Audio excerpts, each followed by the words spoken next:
Welcome to a special edition of CNA Correspondent, where we'll dive deep into the topic of the Myanmar crisis. I'm Leong Wai Kit, and with me are my guests, Mo Tuza, welcome,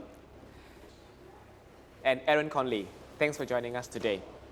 Now, we are here in Singapore's Peninsula Plaza, which is a popular hangout for the Myanmar community here in Singapore. Now, back home in Myanmar, tea shops and restaurants like this are popular spots for people to sit together and talk about a wide range of things, including politics. But this has all changed after the military coup.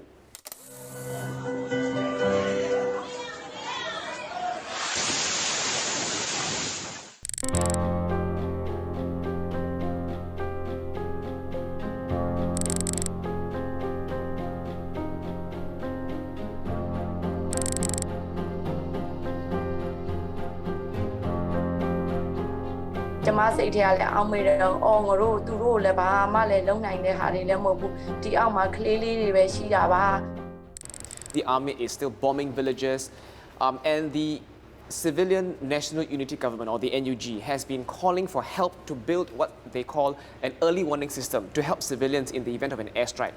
We already see a kind of grassroots early warning system. There are a number of spotters who are looking at military airfields to see whether or not planes are taking off, if they're carrying munitions. And the problem with that system is that many of the people who they're trying to get a hold of when they post these things on social media don't have internet access. And so they can't read these social media posts that are being posted by spotters. Mo, you're also an ASEAN expert. How do you see NUG's request being perceived by ASEAN? ASEAN, I think the only kind of early warning systems that ASEAN has some capacity or some experience to share would be those related to early warning systems for disasters, for natural disasters. This might present an opportunity for the NUG also to maybe specify what kind of needs on the ground are there, whether it's the kind of soft capacity that, say, sharing of expertise, information, intelligence can provide, or whether it's that kind of hard capacity, which will be more difficult because that kind of, I think, hard infrastructure needs is also one of the biggest challenges. The West has slapped sanctions, making it tougher for the Myanmar army to buy jet fuel. What difference would that make?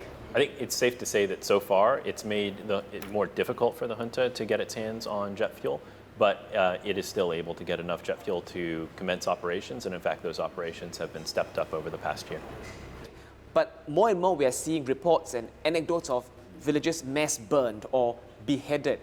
What do you think, Aaron, caused this shift? So again, I think this speaks to the manpower shortage that the military has, that it's not able to prosecute this conflict in the way that it prosecuted past conflicts. And so it wants images of those beheadings and those arson attacks on villages to be spread far and wide, to intimidate the population, to make it clear that if you do provide support in terms of food or housing, or moral support to local defense forces or people's defense forces or the NUG more broadly, that something like this might happen to your village or to your family members or your friends. And so that's the message that they're trying to send. The NUG has admitted to stepping up its offensive strategies from defensive strategies against the Myanmar army.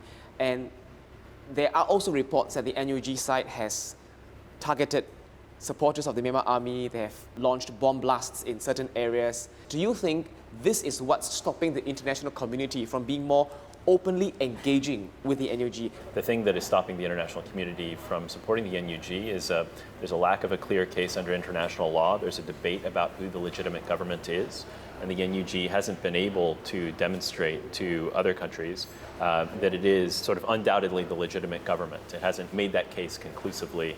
I think the other thing that's really stopping Western countries from supporting the NUG and those fighting against the junta more openly in Myanmar is a fear that it could lead to a kind of proxy conflict in Myanmar and turn Southeast Asia into a field for proxy conflict between China and the United States. And so even though China has for decades been funneling weapons into Myanmar and establishing relationships with ethnic armed groups as well as the junta, the United States is reluctant to do that because it knows that other Southeast Asian countries don't want to see that become a kind of proxy conflict between the United States and China. Mo? We also would always need to look back to the circumstances under which the violence has turned into this spiraling action-reaction cycle. I can't really think about how much, the level of the anger and resentment that people, communities on the ground who are, living through, who are bearing the brunt of all these crackdowns, the airstrikes that you have mentioned, and the terror that has been unleashed on them, on civilian communities across the country. In our next segment, we unpack ASEAN leaders' stance on Myanmar at the recent ASEAN summit in Indonesia.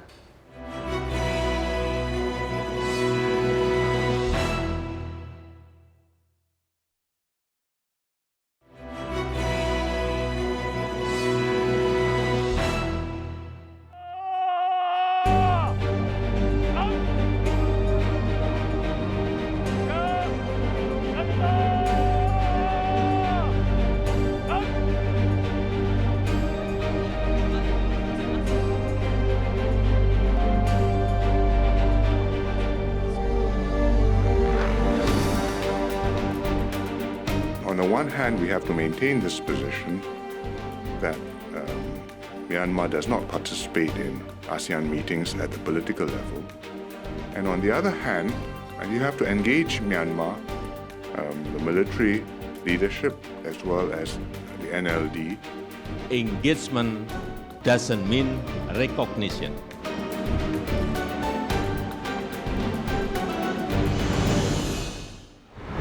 What's your takeaway message from the ASEAN summit with regard to Myanmar? ASEAN is not giving up on Myanmar, the member state, and of course trying to think for the longer term situation of the Myanmar people, communities in Myanmar. But it's clear that there are divergent views. Yeah, look, every multilateral organization has divergent views among its membership. That's common. The test of a multilateral organization is whether it's able to repeatedly come to consensus on difficult issues. And on this, despite the popular perception, ASEAN has come to consensus, and that consensus is based upon the 5-point consensus that they reached in April 2021. Although the 5-point consensus comes under a lot of criticism as a mechanism for keeping the ASEAN member states together and united and setting a floor on what's possible, that has worked. It's kept ASEAN together in a way that probably wouldn't have been possible without the 5-point consensus. ASEAN is not giving up on Myanmar. It's not giving up enough for the people of Myanmar. People are still dying.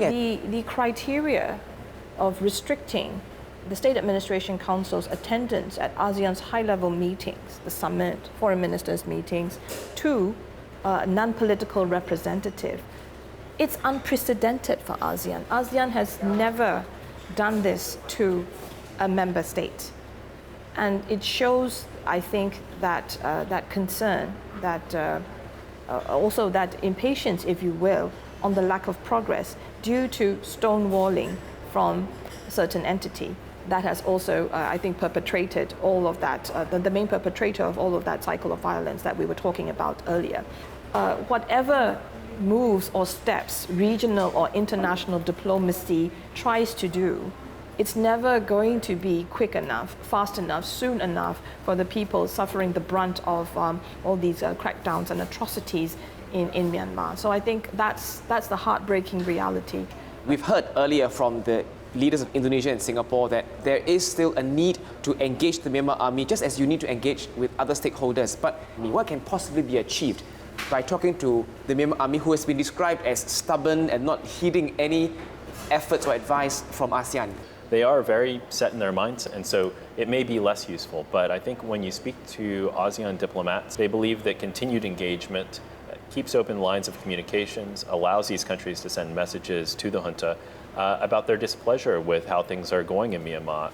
If there are no relationships, then it's very difficult to move beyond, especially after a leadership change, which will inevitably come one way or another. And so that kind of engagement can be useful, if not for the present moment, then for future moments. I think it all has to do with engagement, whether that confers some kind of creeping legitimacy or recognition and so on. But engagement does not mean acceptance. I usually try to put it in the sense of somebody has committed a wrong. And so we need to talk to that person, how are you going to make things right again? And really keep that pressure on. All throughout those years where Myanmar was under the State Peace and Development Council regime, and whoever sat in Myanmar's seat faced those questions. And so therefore, I think there was that pressure, that awareness that they need to have something to show. But that was then. That was the previous military regime. And so what we're seeing now is also, I think, rather unprecedented. We're seeing this military under this leadership of Senior General Min Aung Hlaing that has even more very entrenched views of what the military wants to do and how the military wants to march to its own beat. Do you think that the Myanmar army would be emboldened because ASEAN, up till now, like I said, has not done anything concrete to bring it to task or to push Myanmar to make some form of progress? You know, if you are fighting with a PDF in the dry zone, and you know that, for instance, last month, the chair strongly condemned the Tatmadaws' action in bombing Paziji, I would imagine that would give you some succor, some feeling of support from your fellow ASEAN member states. And if you are fighting in the Tatmadaw, maybe it's just one more reason out of many to defect or to switch sides. And so I think these things do have an effect at the margin, even if they're not determinative. Let's talk about the track 1.5 discussions. Some ASEAN members and some of Myanmar's neighbors are directly talking to the Myanmar army in the hope of finding some form of resolution. How do you think these will change the crisis? And will it dilute the 5-point consensus? So if the table is set with the right individuals who have the ability to exert influence over the Tatmadaw, then those discussions could be quite useful. If they're not set with the right individuals, then they might not be that useful. As I understand it, the NUG and PDFs, they're not at the table. And so there's a limit to how far these discussions can go to actually bringing peace to the country. They can be complementary if they take into consideration what ASEAN is trying to do and look at that regional interest rather than pursuing very specific, narrow, more domestic-oriented types of interests due to whatever proximity the countries that are convening these Track 1.5 meetings have with Myanmar. So again, it's important who's at the table, who's being engaged, the way they are being engaged, and to what end, and also not to send that message that there's one dominant stakeholder or one sole interlocutor above all others. In just a while, we'll tackle perhaps the toughest question of all. What's the way forward for Myanmar as it navigates domestic challenges?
Mo, why is the army so determined to hold elections? If you look back to Burma's political history, you will see that somehow or other, the role that the military has given itself, views itself in, is really one where they come in, establish some form of stability, hold elections, then transfer power back to the duly elected entity. That was what happened with the caretaker government interlude over 1958 to 1960. And that was one rare occasion where the military held its promise, kept its promise. But then, of course, 2 years later, the military also mounted a coup in 1962. Then we see that same kind of statement that was given, that same kind of promise that was given when the State Law and Order Restoration Council again took over in a bloody coup in 1988. promising to convene elections in 2 years' time. They kept that promise, and those elections in 1990 were free and fair. The National League for Democracy registered, participated, won. But then again, the breaking of trust, the breaking of promises happened. And so from then on, I think, yes, now this military regime wants to follow that same path, set the same roadmap of convening elections and so on, but that trust and the promise is not there. And of course, I should also mention the 2010 experience, which, by the way, ASEAN actually expressed concern about the need for those elections to be inclusive, free and fair, and for all political stakeholders to be able to participate in it, because Daw Aung San Suu Kyi was under house arrest at the time. And this is a big what-if question. So what if eventually the Myanmar army does hold elections and it wins the elections? Unless the elections are held after an agreement is reached between the SAC and some form of the opposition to the coup, probably the NUG, then these elections won't attract any legitimacy from Western countries, from European countries, the United States, Canada. Whether or not they attract some legitimacy from Asian countries, from Japan, China, India, Thailand in particular, I think is open for debate, and it depends on how the SAC holds them and what the situation is in the country when they are eventually held. The State Administration Council's spokesperson, Zaw Min Tun, I recall Zaw Min Tun mentioning that only about 60% of the country was stable. And there was also this revealed preference that they were looking to convene polls in all of the 300 over townships in Myanmar. Just by their own admission, they talk about being in control of 60% of the country, and that's a generous estimate based on their own calculations. Now, the Myanmar army has just a handful of allies, but Thailand, for instance, has recently gone through some political change. The military parties have lost the elections. Russia and India both have their domestic issues to be preoccupied with. And China's support for Myanmar, some might say it boils down to their own interests. How do you see these alliances playing out amid these developments? The most important country is clearly China. So this is a state that has relationships not just with the State Administration Council, but it also had a very good relationship with the NLD when it was in government. They have these relationships with ethnic armed groups, with the SAC. They're clearly very active this year in terms of diplomacy. And so China has a lot of leverage here. That leverage could certainly be brought to bear to create conditions for peace negotiations, something along those lines in Myanmar. But at present, I think that China is using its leverage primarily to promote its own interests, primarily its interests in the economy in Myanmar. So it has an interest in Myanmar being relatively stable. And then also it seems to really fear what the United States is doing through the Burma Act. I think based on a misunderstanding or a misreading of that act, it seems to fear the emergence of a liberal democratic force through the NUG or the PDFs in Myanmar. And so it appears to be taking certain actions to ensure that the PDFs are not operating on its border and that they don't have the upper hand in some of the most intense areas of conflict in the country. So it's playing this multi-level game to protect its interests. So what exactly is China capable of doing but isn't doing yet? I think it could put a lot more pressure on the SAC to uphold the 5-point consensus and stop all forms of violence. It could also reach out to the NUG and have a broader conversation with members of the NUG about what kind of Myanmar they envision, because it's probably less of a threat to China than Beijing seems to believe it is right now. On the part of the SAC, they will seek to leverage those bilateral spaces that they have. But as Aaron has pointed out so well, it's about those countries' interests in Myanmar and how they want to protect those interests pragmatically, and again assessing which entity in Myanmar would be in a kind of a better capacity to ensure that those interests have that protection or some assurance longer term. So I think it's in that context that we need to look at it. Back-channel communications, as they exist, need to talk about these issues. It's not so much about legitimacy, recognition, denying international space, but it's really about, look, let's talk about being a responsible counterpart. And what does that entail? and what is it that we can discuss in terms of that leverage space. Mo Thuza, Aaron Conley, thank you for joining us today. This has been a special edition of CNA Correspondent. Thanks for watching.